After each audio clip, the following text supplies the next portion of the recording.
Menteri Luar Negeri Iran Abbas Araghchi menyatakan dalam media sosial X, blokade Amerika melanggar gencatan senjata dan termasuk tindakan perang.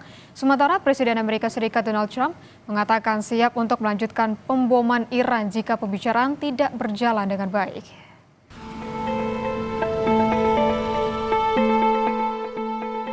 Gencatan senjata atas permintaan Pakistan mengubah kondisi menjadi perang dingin di mana Iran dan Amerika Serikat sama-sama siap menyerang.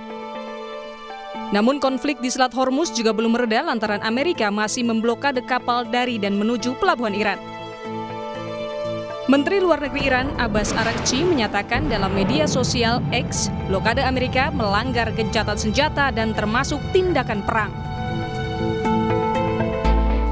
Ia menulis, blokade ke pelabuhan-pelabuhan Iran merupakan tindakan perang karenanya merupakan pelanggaran terhadap gencatan senjata.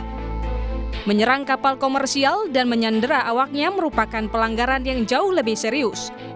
Iran tahu cara mengatasi pembatasan, cara mempertahankan kepentingannya, dan cara melawan intimidasi. Amerika Serikat berdalih menunggu Iran ke meja perundingan di masa injury time gencatan senjata.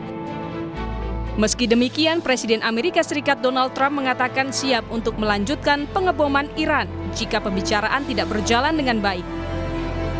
Ini kali kedua dalam sepekan Trump menyampaikan narasi siap menjatuhkan bom ke Iran. Sebelumnya Trump menyampaikan ancamannya pada Sabtu pekan lalu. Well, I expect to be bombing because I think that's a better attitude to go in with, but we're ready to go. I mean, the military is raring to go. They are absolutely. Pakar militer Iran menilai ketidakpercayaan dan tidak adanya jaminan internasional bahwa Amerika akan memenuhi komitmen menyebabkan Iran enggan berdialog. Hal itu menyebabkan peralihan perang ke psikologis. اینا در میدان عمل نمیتونن به نتیجه برسن، شروع میکنن جنگ روانی کردن، توییت بازی کردن و فشارهای روحی روانی روی مثلا مردم آوردن.